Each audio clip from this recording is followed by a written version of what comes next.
This movie, Alien Romulus, baby. yes, this movie is, I want to say, going to be a hit. Numbers wise, it's already a hit. So 'cause far it is, yeah. I'm just going to start off this by throwing out some numbers. Okay. So the numbers are that in 3 days, this movie has made a whopping $108 million on its opening day weekend. Now, that is amazing. It had a bigger international draw than it did domestically, because domestically it was only 41, while internationally it was 66. But it's made already half of what Alien Covenant Yes. made. Which was the previous Alien release. Right. So Alien Covenant, the worldwide numbers for that was like around like 200 million, I believe, right? Alien Covenant was $240 million. 240. So it's almost made half. Yeah. Here's why I bring up these numbers, and I bring them up in the beginning, because this movie's budget was $80 million.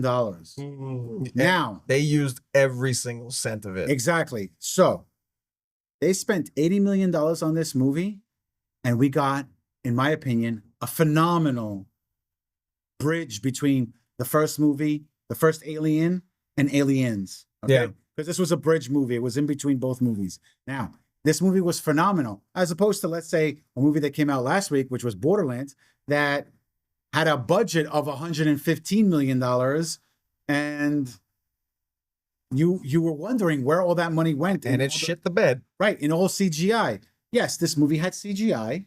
Looked like they used looked like they looked at a lot of practical effects. And they also used practical effects. But you saw where the money was made. While as in the other movie, you didn't. Now, this movie, in my opinion, I say go see it, because it's worth it. It's not as scary as Alien.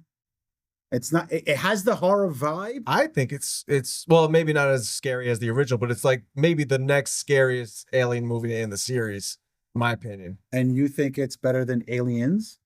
Yes, I actually I rewatched Aliens after watching this movie. Okay. I do think in a lot of ways this movie was better than Aliens, because Alien. This is the thing, like Aliens was directed by James Cameron, right? It went action after. And like the James Cameron all over the place with this movie. Like he turned it into, it wasn't bad, but like he turned it from like a horror sci-fi to like an action sci-fi. Correct. It was, like it wasn't just like the character of Ripley like dealing with this like herself and alone at the end. It was like all these different aliens. She had the kid with her and everything, and they had, we had one alien to deal with in the first movie. Now we have all these other aliens to deal with in the second movie. We had the alien queen. I even watched like a thing of like a recent interview that James Cameron did, I guess, for like the anniversary, like how like Aliens came to be and everything, and just like his mindset towards it was totally fine. Like I said, Aliens was a good movie, but it didn't capture the horror as much. Mm-hmm. This movie, Alien Romulus, is, in my opinion, it is a full-blown horror movie first, by far. It's like a little sci-fi second, but this movie leans further into horror in some ways, even more than the first Alien, in my opinion. I was scared shitless with those, how the aliens, how the xenomorphs look throughout the movie. And that's always the case, right? They always gotta like show that they're like the most dangerous, perfect predator organism in the universe, right? But like it was just the fact that it was disturbing. Like it wasn't just like cheap jump scares and all that stuff. It was actually like things happened in this movie that you're like, oh shit, like I'm gonna be thinking about this tonight or having nightmares about this during the week.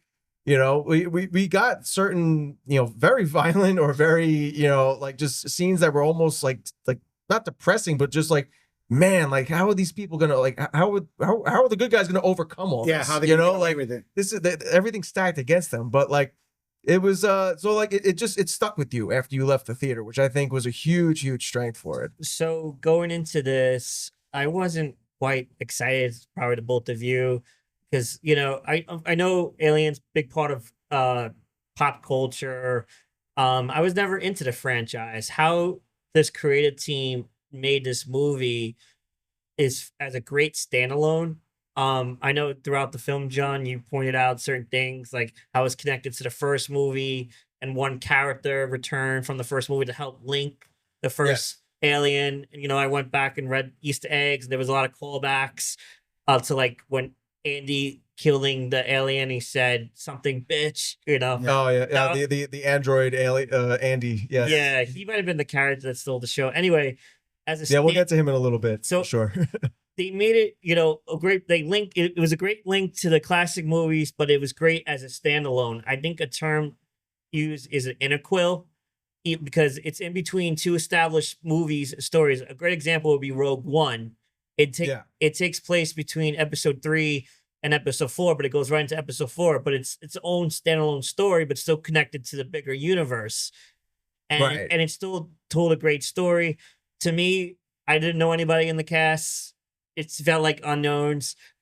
It was a great. They were all unknowns. Everybody in this cast was pretty much an unknown. Well, going back to the character of Andy, the android, David Johnson, I think he's going to become a standout actor from this movie because his performance as Andy was like, I think he's one of the best android depictions in the Alien franchise. Did you notice in general when he was friendly Andy, he was all like, and then all of a sudden when he turned into, you know, like serious Andy, working for the company Andy, he was all like, his facial expressions were so perfect. Like, like I don't know how he was able to do it in the beginning. Like when he was supposed to act more unassuming and you know, he wasn't too useful for many. So he always had like this, like, I guess I know what I'm doing kind of like look on his face. But then the moment the directive got changed with it, like, in his chip or whatever, you see like he has like a more like cold look in his eye. Because the person who gives him the directive literally tells him like you have to take away the emotional aspect that the humans have.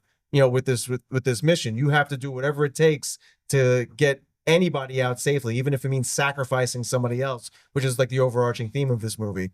And so he like I think we're gonna see him in other movies to come. I would love to see him in the MCU after this, honestly. So he really.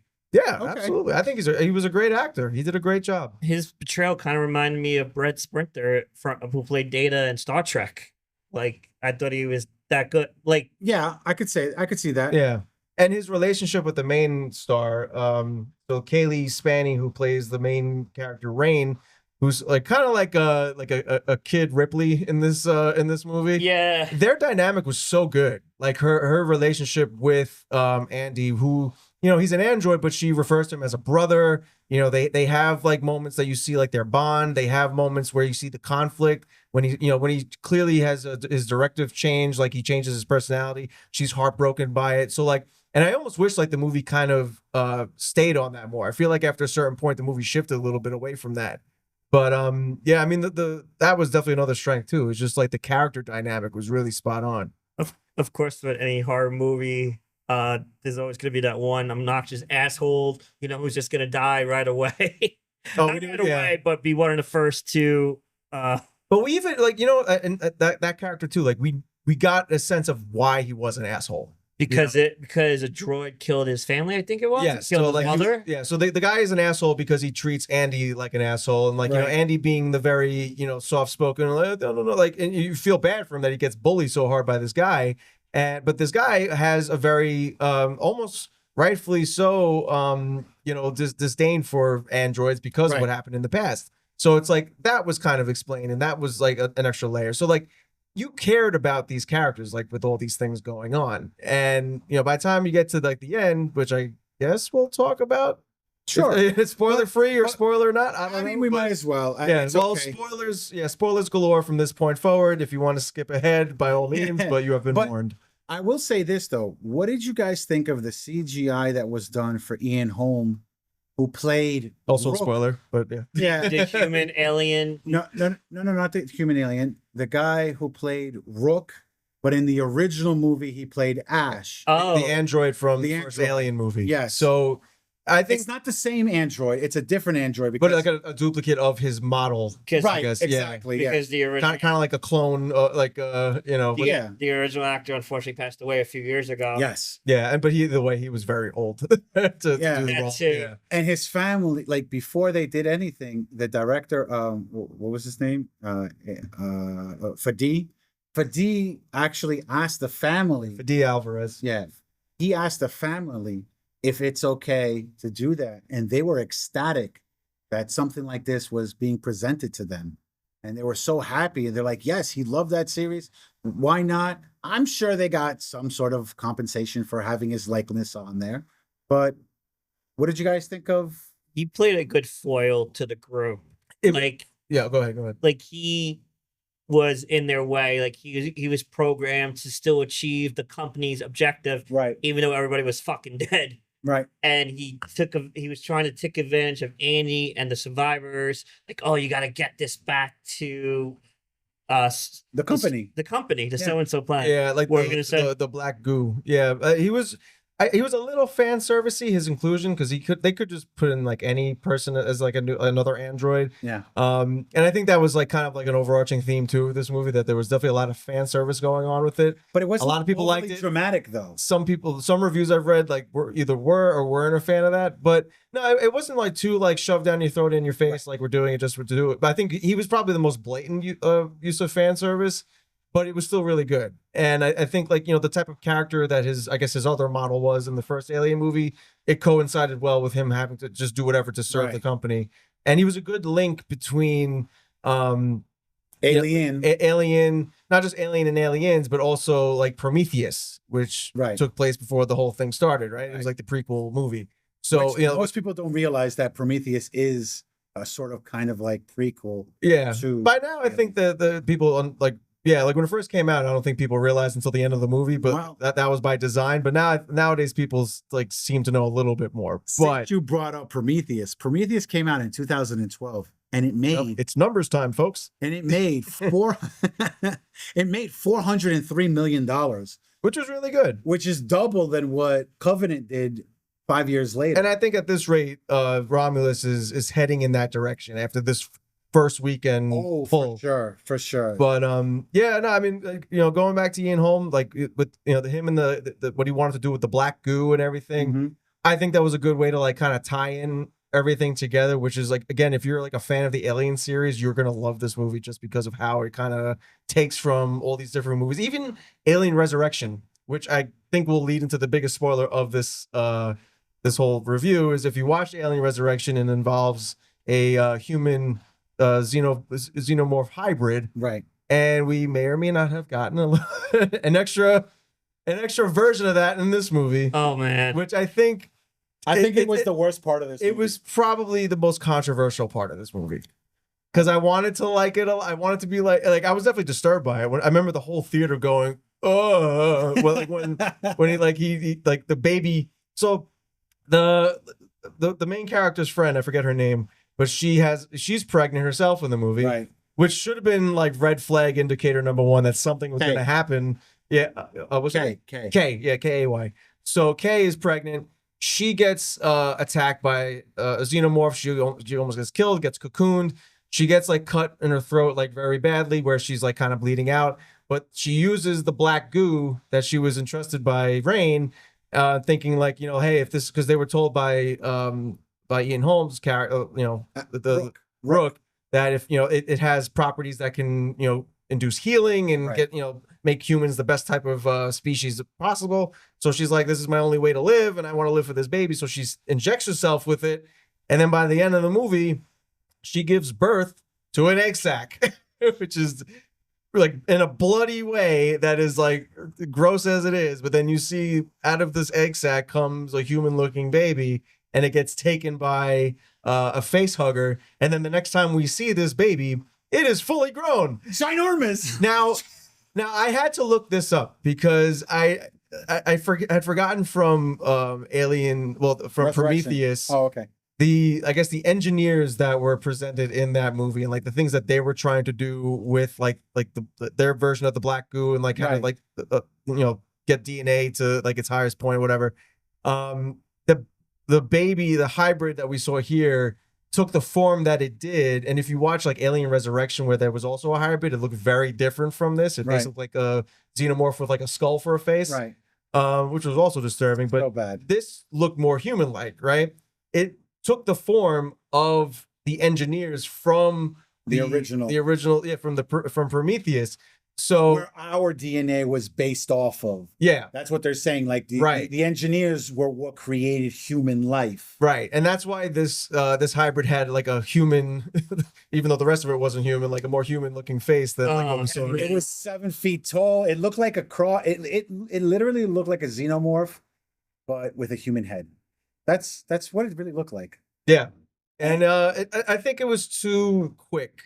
Like it's seen, like it's born, it grows, it kills the K, its mother, and then it has a battle with Rain, and then it dies, and then everything is Well, semi hunky I dory. disagree because if you watch any of the Alien movies, the xenomorphs they grow 1, 2, 3. They do, but this Right. one grew really fast. But- And if it has human DNA, that's even like, okay, I guess we'll just run with it. Manipulated it. Yeah. But I will say this movie did one thing we've never ever seen in any Alien movie, and that is show what happens after the chest bursts, Explodes. after the chest explodes and they come out of the human chest. Mm. Then we see that there's a cocoon that they fully form and come out from. We've never seen that before. This was the first movie to show you in between being tiny coming out of someone's chest and becoming a 7-foot Oh, monster. right. Yeah, because there was that Because he was poking and prodding it with that the, suggestive looking cocoon with the Right. the shape that was spitting out the acid and everything, which was also a disturbing scene. with- Yes. Yeah. yeah. So that was the first time that did that, and that was pretty cool because it added to the mythos, right? It Right. added to the mythology of Alien, where now we know what happens between this and that. Now what they have to show us is like, how do they make the cocoon? How do they make the cocoons for the people that they stick in the like when they make the cocoon walls and all that stuff? They just spitting until they make like a you know what I mean? Some questions are best left unanswered, I guess. I don't know. Yeah, I agree. Can you believe that the original pitch for this movie was supposed to be not connected to the franchise, and it was supposed to be its own thing, Like a reboot? and it was Nah. and it's like its own standalone story, but not linked to the classic movies, and it was going to be on Hulu. Oh, no, Yeah. that we would have had. Well, I was going to mention that. you look at the numbers here, that would have been a huge missed opportunity.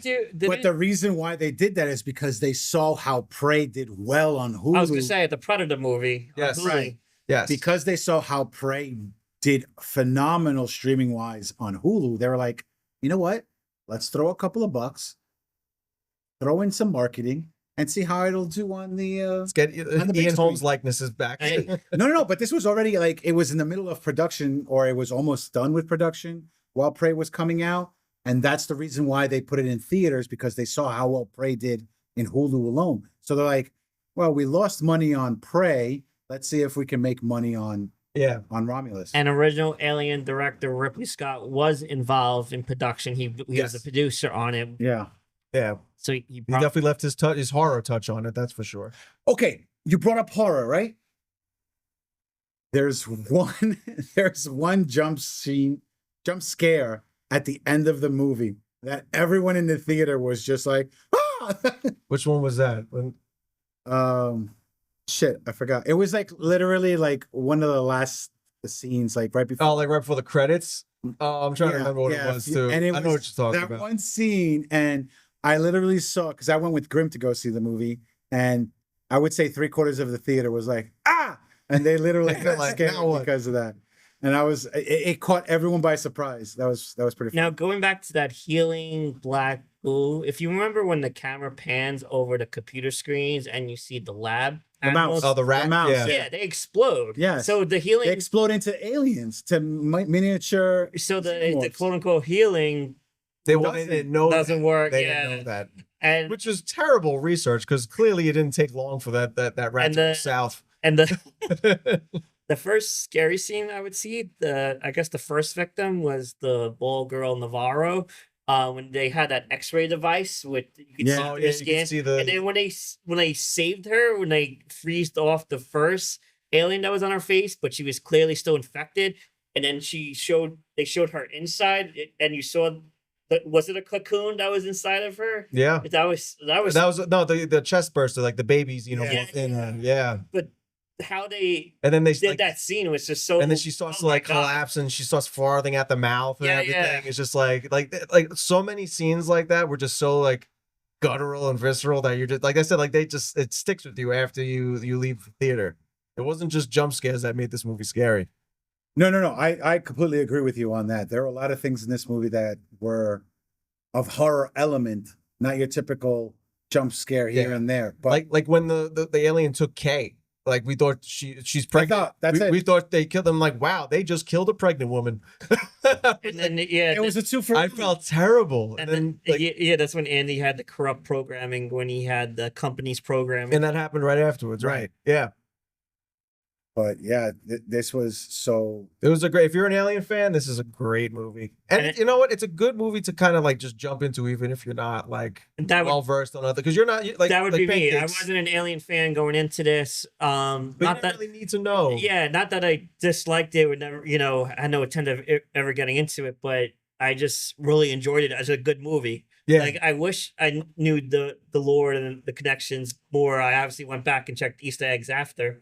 But see, that's what makes a movie great. right? Exactly. Yeah. You're watching a movie that you've never seen or you haven't seen in such a long time, the other parts of the franchise, and you watch this movie and you understand what's going on without having to watch 5 previous movies that came out almost 50 or 43 years ago. Yeah, and Sounds like something you should be taking notes on, Marvel. hey, Marvel's going in a good direction right now.